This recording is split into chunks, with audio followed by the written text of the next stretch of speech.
정치란 무엇을 위해 존재합니까? 국가는 무엇을 위해 존재합니까? 저는 이렇게 믿습니다. 정치는 정의를 세우기 위해, 국가는 사회적 약자까지 보듬고 국민을 지키기 위해 존재합니다. 죄 지은 자가 그 죄에 합당한 벌을 받고 억울한 자가 그 억울함을 풀 수 있는 것, 그것이 정의입니다.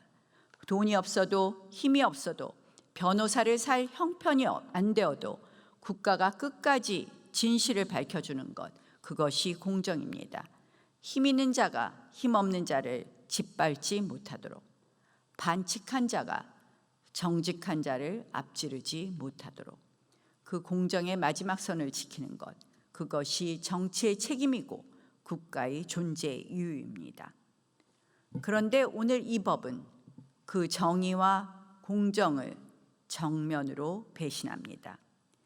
죄 지은 권력자에게는 공소기각이라는 탈출구를 열어주고 억울한 피해자에게는 마지막 안전장치마저 빼앗습니다.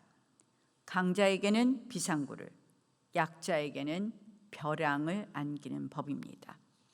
학대받는 아이, 가정폭력에 떠는 배우자, 성범죄와 스토킹에 무너진 피해자, 차별과 소외되는 장애인과 방치된 노인, 7대 범죄의 피해자들이야말로 스스로 증거를 찾을 힘도 변호사를 살 돈도 국가와 홀로 싸울 여력도 없는 우리 사회의 가장 약한 고리입니다. 바로 그들에게 검찰의 보안 수사권은 마지막 대변인이었습니다. 경찰이 놓친 진실을, 경찰이 덮은 증거를 국가가 끝까지 파헤쳐 주겠다는 최후의 약속이었습니다. 그런데 하필 이 법은 그들을 가장 약한 사람들로부터 벼랑 끝으로 밀어냅니다. 오늘 이 국회는 가장 강한 한 사람을 지키기 위해 가장 약한 수많은 국민을 버리려 하고 있습니다. 약자가 존중받는 사회, 정의가 살아있는 사회, 그것을 지키는 것이 우리의 책임입니다. 검찰 보안 수사로 억울함을 푼 운 좋은 피해자입니다.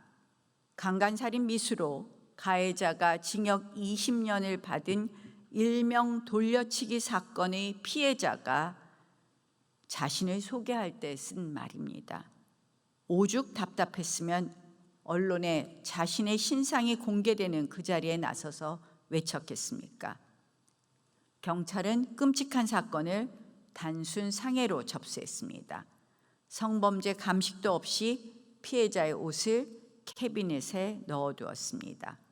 그 잘못된 수사를 강간 등 살인 미수로 바로잡은 것이, 청바지 안쪽에서 가해자의 DNA를 찾아낸 것이 바로 검찰의 보안 수사였습니다. 피해자는 말합니다. 보안 수사가 없었다면 자신은 지금도 단순 중상의 피해자로 알고 살았을 것이고, 가해자는 이미 출소해 자신의 곁을 지나다니고 있었을지도 모른다고. 끔찍하고 절망스럽지 않습니까? 가해자가 출소하는 20년 뒤에는 지금보다 나은 세상이 오리라 믿었다는 그분은 지금 세상이 거꾸로 가고 있어 언론 앞에 섰다고 했습니다. 저는 그 외침이 가슴을 후벼 파듯 강렬히 듭니다. 민주당과 이재명 대통령에겐 정령 피해자들의 목소리가 닿지 않는 것입니까? 아니면 듣고도 외면하시는 것입니까? 왜 입을 꾹 다무십니까?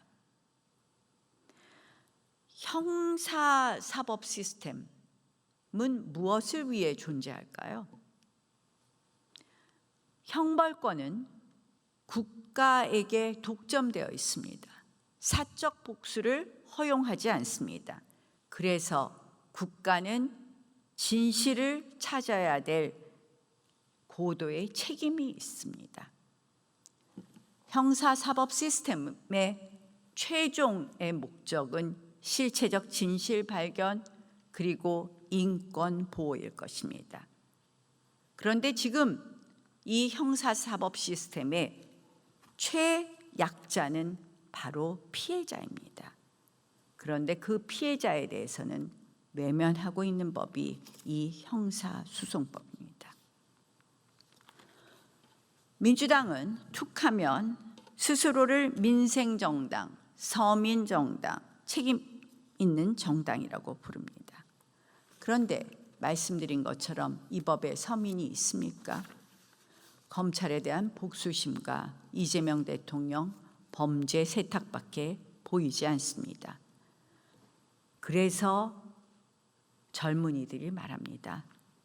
민주당이야말로 가장 강력한 기득권이자 꼰대 정당이라고. 본인들의 권력을 유지하기 위해 국민과 피해자의 외침을 외면하는 정당이라고. 그리고 이재명 대통령 범죄를 세탁하는 세탁기로 국회를 전락시킨 정당이라고. 저는 이 법의 본질이 두렵습니다. 국민의 안전이 목적이 아니라 민주당 대대로 이어진 검찰 악마와의 서사를 완성하고 오래 묵은 감정을 푸는 것. 더군다나 보안수사권 폐지와 더불어 보안수사권 폐지와 더불어 이재명 범죄 세탁이 목적인 것 아닙니까? 정말 악취가 진동하는 부당거래입니다. 법사위의 야당을 강제 배정해 보이콧시키더니 슬그머니 하는 것이 바로 검찰 보안수사권 폐지로 국민 시선을 돌려놓고 대통령 범죄 없애는 공소기각 사유를 신설한 것입니다. 국민을 대표하는 국회의원으로서 부끄러운 일입니다. 공소기각이 무엇입니까? 유죄인지 무죄인지 따지지 않고 바로 재판을 문 앞에서 끝내버리는 것입니다. 실체를 심리하지 않고 사건을 통째로 탈출시키는 비상구입니다. 이재명 공소 취소, 범죄 세탁, 이재명 대통령 공소 취소, 범죄 세탁을 위해 이재명 대통령 범죄를 조작 기소로 둔갑시키고 검찰의 공소 취소를 종용하더니 이것이 여의치 않은 것입니다. 법원의 공소 기각이라는 뒷문까지 열어준 것입니다. 앞문으로 못 빠져나가면 뒷문으로라도 나가라는 것 아닙니까? 그런데 그 피해의 몫은 바로 정치인이 아닌 평범한 국민이 되고 있는 것입니다. 민주당과 이재명 대통령 정말 반성해야 되는 것 아니겠습니까? 자, 작년부터 민주당은 이 형사사법 파괴 악법을 온통 통과시키면서 늘 국민의 뜻이라고 호도해 왔습니다. 검찰청 폐지도, 대법관 증원도, 사심제도, 법왜곡제도, 오늘의 보안수사권 완전 폐지까지 정말 국민의 뜻일까요? 문재인 정권 때 공수처 설치를 시작으로 검경 수사권 조정을 시작으로 이재명 대통령, 이재명 정부 이후에 민주당은 검찰에 대한 불신 선동에 앞장서면서 검찰청을 폐지하고 공소청과 중수청을 신설했습니다. 정권과 관계없이 일부 정치검찰의 일탈, 일부 검사들의 악행은 비난받아 마땅하며 꼭 사라져야 합니다. 그러나 검찰은 몽땅 악이고 경찰은 몽땅 선입니까? 민생과 국민을 위해 실제 일하는 경찰과 검찰은 끝까지 잘할 수 있게 하는 것이 우리의 역할 아닙니까? 한 조직이 싫다고 복수하겠다고 없애버리는 것은 국민의 뜻을 반영하는 정치가 아닙니다. 자, 대법관 증언부터 한번 봅시다. 대법관 증언 국민 뜻이었을까요? 작년 10월 한국갤럽 조사에서 현행 유지 43%, 증언 38%를 였습니다. 한마디로 현행 유지가 증언을 앞섰습니다. 법 왜곡죄는 어땠습니까? 또 다른 여론조사에서 이 법을 정치 압박 수단으로 본 응답이 43.1%, 적절한 통제 장치라는 응답이 37%. 역시 국민의 뜻은 법 왜곡죄 신설을 반대했습니다. 법 왜곡죄 시행 이후 불과 넉 달 만에 812건이 접수되었고 약 1만 3천 명이 수사 대상에 올랐습니다. 483건의 9,326명은 불송치로 종결되었고 301건의 3,506명의 수사가 진행 중입니다. 이 법 왜곡죄 결국은 사건 처리만 길어지고 돈 있고 빽 있는 권력자에게만 유리하게 되고 있는 것입니다. 오늘의 형사소송법 개정, 보안수사권 폐지 역시 국민의 뜻이 아닌 것은 더더욱 명확합니다. 불과 2주 전 한국갤럽 조사에 따르면 경찰 견제 부실수사 방지를 위해 유지해야 한다가 61%, 수사 기소 분리 원칙에 따라 전면 폐지해야 한다가 23%, 유지가 폐지를 무려 38%포인트 앞섭니다. 더 뼈아픈 대목은 민주당 지지층마저 유지 46%, 폐지 39%입니다.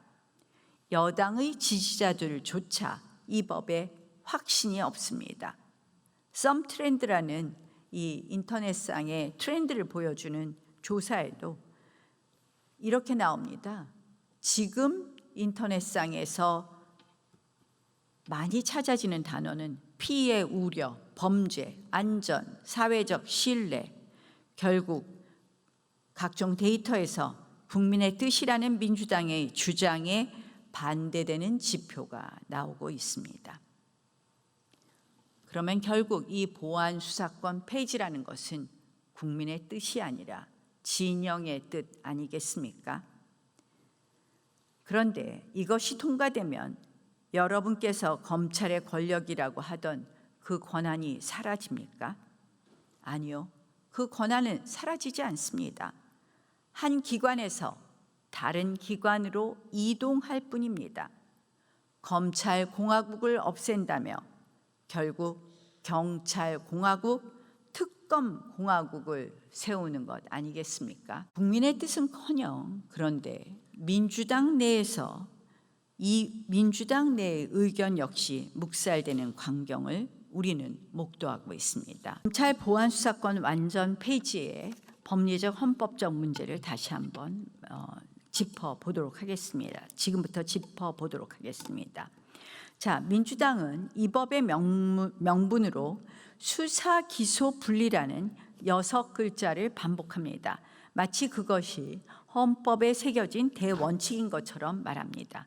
그러나 수사 기소 분리라는 면에서 저는 전권 송치 없는 이 불기소 결정을 경찰이 마음대로 하는 것, 이거 자체가 벌써 수사 기소 분리라는 대원칙에 반한다는 점을 말씀드립니다. 불기소 결정, 그거는 바로 기소의 영역이기 때문입니다. 수사 기소 분리는 그런데 이것이 대원칙이라고 얘기하는데 사실 한국 사회가 겪은 정치적 사건들에서 나온 정치적 구호일 뿐 어떤 헌법적 규범적 근거를 갖는 형사사법의 대원칙은 아닙니다. 수사와 기소는 왜 칼로 두부모 잘라내듯이 단칼에 잘라낼 수 없는 개념입니다. 수사와 기소는 한마디로 연결되어 있다는 거죠. 기소가 수사의 결론이고 수사는 기소를 위한 준비 과정입니다. 기소권을 가진 주체가 수사 결과를 법리적으로 검증하고 재판에서 공소를 유지하기 위해 부족한 부분을 메우는 보안 수사는 사법 정의를 완성하고 억울한 국민을 구제하기 위해 필수 불가결한 법적 안전 장치인 것입니다. 이와 관련돼서 여러 교수들의 의견을, 전문가들의 의견을 한번 살펴보도록 하겠습니다. 자, 고려진 교수는 이렇게 얘기를 합니다. 수사의 역할은 공소제기 이전 단계에 한정되지 않는다. 실제 재판 과정에서는 피고인이나 증인이 기존 진술을 변경하거나 새로운 주장을 하는 경우 새로운 목격자나 문서 영상 자료가 뒤늦게 확인되는 경우, 기존 증거의 신빙성에 의문이 제기되는 경우가 발생한다. 공판 절차는 이미 형성된 증거의 단순한 평가 단계에 그치지 않고 새로운 증거의 형성과 기존 증거의 보강이 계속적으로 요구되는 과정이다. 한마디로 공판 과정에 들어간다고 해서 있는 증거만 갖고 재판할 수 없다는 겁니다. 새로운 증거 형성도 필요하고 기존 증거를 계속해서 보강하는 것도 요구되는 과정이다. 그래서 아까 말씀드린 것처럼 단칼로 무 자르듯이 자를 수 없는 것이다 라는 것이 수사와 기소라는 것입니다. 새롭게 드러나는 사실관계나 증거에 즉각적이고 능동적으로 대응할 수 있는 수단이 없게 된다면, 한마디로 보안 수사권이 없게 된다면 공소유지의 실효성이 저하되고 입증 실패의 위험이 증대될 수밖에 없다. 그리고 보안 수단이 제한되면 증인 신문을 통한 입증 기능도 약화되고 공판 단계의 입증은 기소 전 수사 단계에서 형성된 증거의 범위와 내용에 의존할 수밖에 없다. 그렇게 되면 결국 공판 절차가 기존 증거를 평가하는 단계에 머무르고 새로운 사실 발견 가능성도 구조적으로 축소될 수밖에 없다. 그러니 수사와 기소는 조직적으로는 구분될 수 있지만 형사 절차 전체 흐름에서는 상호 긴밀하게 연결되어야 본래의 기능을 충분히 수행할 수 있다라고 이야기하고 있습니다. 또 다른 전문가인 정종원 교수 역시 이렇게 이야기하고 있습니다. 검사의 보안 수사권을 전면적으로 폐지할 경우 실체적 진실 발견과 적법 절차 보장이라는 형사소송의 대원칙을 구현하는 과정에서 심각한 통제 공백이 발생할 우려가 있다. 형사사법 체계는 사법 경찰의 수사, 검사의 소추, 법원의 재판이라는 단계적 구조를 통해 각 기관이 이전 단계의 판단을 검토하고 통제하도록 설계되어 있다.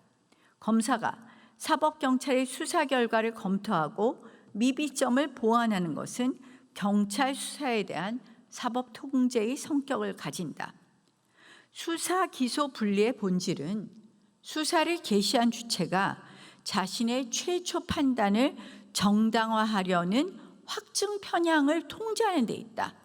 따라서 범죄 혐의를 인지하고 수사를 처음 시작하는 수사 개시와 이미 진행된 수사의 미비점을 보충하여 기소 여부 판단의 정확성을 높이는 보안 수사는 구별할 필요가 있다. 민주당이 제일 무서워하는 수사 개시하고는 전혀 다른 것이다 라는 점을 강조하고 있습니다. 보안 수사는 새로운 범죄를 인지하거나 새로운 피의자를 만들어내는 활동이라기보다는 수사 기록을 검증하고 확인하는 과정에 가깝다. 보안 수사권이 폐지되면 검사는 사법경찰관이 작성한 서류 기록만을 토대로 기소 여부를 결정하게 된다. 그러나 이 수사 서류 자체도 이 사건을 그대로 재현하는 것이 아니라 수사관의 인식과 관점을 거쳐서 재구성된 자료이다. 결국 질문의 방식과 순서, 진술의 강조와 생략에 수사관의 관점이 개입될 수 있고 진술자의 표정, 목소리, 망설임 등 비언어적 요소는 기록에 온전히 담기 어렵다. 결국 이것은 법원조차도 조서 재판의 한계를 극복하기 위해서 공판 중심주의, 직접 심리주의를 강조하고 있는데 한 개인을 기소한다는 것은 이 개인을 형사 피의자로 전환시키는 아주 중요한 결정인데 이 처분을 검사로 하여금 기록만 보고 판단하게 해라. 이것이 타당한지는 정말 신중하게 검토해야 된다고 이야기했습니다. 검사의 보안 수사권은 결국 피의자에게 불리한 증거뿐만 아니라 유리한 증거에도 주목해야 하는 객관 의무를 또 이행하기 위해서도 필요한 수단이다. 그래서 보안 수사 요구권만으로는 이러한 여러 가지 이유, 직접 대면해서 해야 되는 부분, 또 뭐 이 법원의 공판 중심주의, 직접 심리주의하고 비교했을 때 특히 기소 결정 역시 중대한 처분이라는 점, 이런 면에서 직접 보안 수사권과 보안 수사 요구권만으로는 보안 수사권을 대체하기 어렵다는 점을 지적하고 있습니다.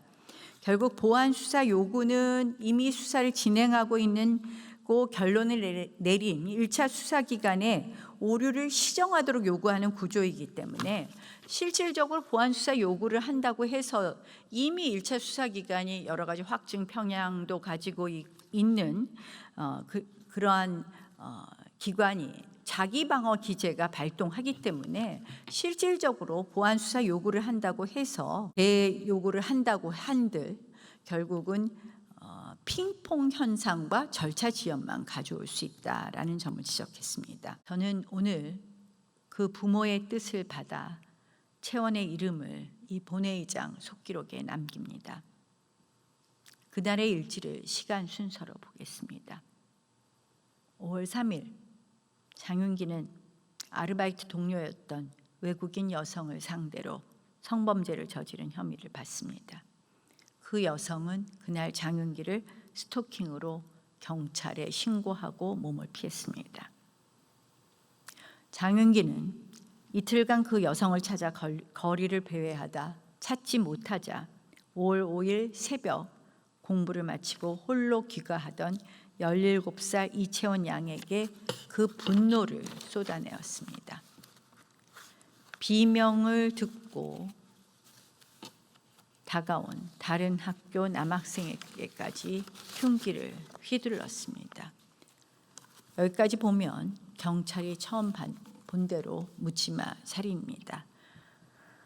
그런데 국민 여러분, 이 사건의 문제는 그 다음 경찰 내부에서 벌어진 일입니다.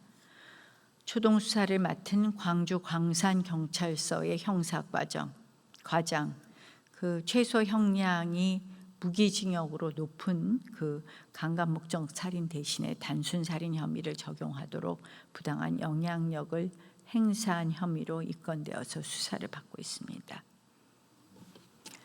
이 형사과정은 사실은 그 성범죄와 살인을 병합해서 수사해야 한다고 주장했지만 병합수사 의견을 상급기관인 경찰청 국가수사본부가 분리해서 수사하라며 반복해서 지시했다는 정황이 드러나고 있습니다. 국가수사본부 어떤 기관입니까? 경찰 수사의 독립성과 전문성을 내세우며 만든 바로 그 조직입니다. 경찰 수사의 상징입니다. 그런데 바로 그 조직이 일선 경찰의 올바른 판단을 위해서 눌렀다라는 의혹을 받고 있는 것입니다. 근데 이제 문제는 결국 이 경찰서 내의 은폐 정황입니다. 장윤기 원룸에서 심하게 훼손된 리얼돌이 발견되고 휴대전화에서 여학생 불법 촬영물이 나왔습니다. 그런데 CCTV에는 그 리얼돌이 대형 쓰레기 봉지에 담아 치워지는 장면, 그 아버지, 장윤기의 아버지, 현직 경찰에 의해서 치워지는 장면이 찍혀 있습니다. 경찰 수사팀과는 내비게이션과 블랙박스를 보러 가겠다 하면서 수사 상황을 주고받은 정황이 나왔습니다. 정작 경찰 수사 기록에는 블랙박스 조사 결과는 없습니다. 피 묻은 장윤기 차를 사건 다음 날 아버지에게 넘겨주고도 수사 보고서에는 단 한 글자도 남기지 않았습니다. 가장 결정적인 증거, 케이블 타이, 장윤기 차에서 발견하고 압수하지도 않았습니다. 7차례나 피의자를 조사하면서 단 한 번도 케이블 타이에 대해 묻지 않았습니다. 경찰 수사 기록 어디에도 케이블 타이는 없었습니다. 이 모든 것을 파헤친 것이 바로 검찰의 보안 수사였습니다. 광주지검의 한 검사는 11차례의 보안 수사를 통해 성범죄의 증거는 물론 경찰의 사건 축소, 은폐, 단서까지 찾아내었습니다. 경찰이 판독 불가로 넘긴 화물 트럭 블랙박스 영상을 보고 또 보며 장윤기가 채원 양을 납치하려 미리 열어둔 차문을 피 묻은 손으로 닦는 장면까지 밝혀냈습니다. 그 결과 이 사건은 단순 살인에서 강간등 살인으로 바로잡혔습니다. 국민 여러분, 상상해 보십시오. 만약 검찰에 이 보안 수사가 없었다면 이 사건은 어떻게 되겠습니까? 케이블 타이의 존재도 블랙박스 속 진실도 전부 경찰의 서랍 속에서, 쓰레기 봉지 속에서 영원히 묻혔을 것입니다. 채원이는 묻지마 살인의 피해자로 남아 있었을 것이고 성범죄의 진실은 세상에 나오지 못했을 것입니다. 우리는 이 잔인하고도 참혹한 사건을, 한 소녀의 억울한 죽음을 왜 검찰 보안 수사권 유지를 설명하기 위한 사건으로 기억해야 합니까? 현 정부의 대검찰청조차 이렇게 밝혔습니다. 광주 여고생 살인 사건과 같이 사법경찰이 의도를 가지고 증거를 은닉하고 기록에 남기지 않는 경우 직접 보안 수사를 하지 않고는 은닉 사실 자체를 알 수 있는 방법이 없다. 경찰이 작심하고 묻은 사건은 검사가 서류만 봐서는 묻혔다는 사실조차 알 수 없다는 것, 이것이 바로 사건 암장의 정체입니다. 아까 이상식 의원님이 이런 말씀하십니다. 경찰의 이런 것은 개인 일탈이고 검찰의 수사권 남용은 조직적이기 때문에 검찰의 수사권은 철저히 뺏어야 한다고. 근데 일탈이든 조직적이든 인권이 침해되는 것은 똑같지 않습니까?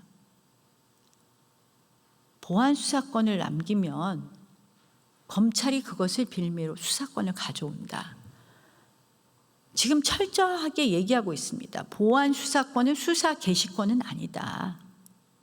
자, 보안 수사권을 여러 가지 견제하면 됩니다. 새로운 수사를 개시하지 않게 하는 것, 그리고 동일성이 인정되는 범위 내에서 하는 것. 그런데도 민주당은 보안 수사권을 주지 못하게 했다고 합니다. 그러면서 이렇게 얘기합니다. 시행착오가 있어도 지금 이 보안 수사권을 완전히 폐지하는 것이 가장 바람직한 개혁안이라고. 저는 묻고 싶습니다. 당신 혹은 당신의 가족이나 지인이 그 시행착오 안에 있어도 그런 말이 나오겠습니까? 채원이의 죽음이 누군가에게는 그저 시행착오입니까? 유족의 절규를 그대로 전하겠습니다. 채원 양의 부모는 법정에서 이렇게 말했습니다. 저희는 하루아침에 하나뿐인 소중한 딸을 잃고 매일 지옥 속에서 하루하루를 살아내고 있습니다. 죽은 딸은 다시 돌아올 수 없는데 살아있는 가해자가 세상 밖으로 나온다면 그것은 남겨진 저희에게 또 한 번의 사망 선고를 내리는 것과 같습니다. 그리고 이 사건을 파헤친 검사는 인터뷰에서 이렇게 말했습니다. 채원이가 마지막 피해자가 되기 위해서라도 우리가 할 수 있는 모든 걸 다하려 했다. 저는 이 말을 오늘 이 자리의 제 각오로 삼겠습니다.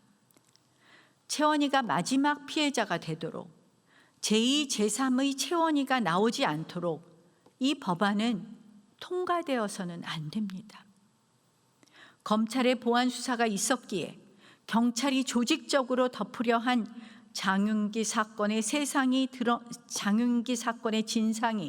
세상에 드러났고 지적장애인이 가해자로 억울하게 물렸던 사건의 진실이 규명되었으며 부산 돌려차기 사건의 단순 상해가 강간 등 살인 미수로 바로 잡혔습니다.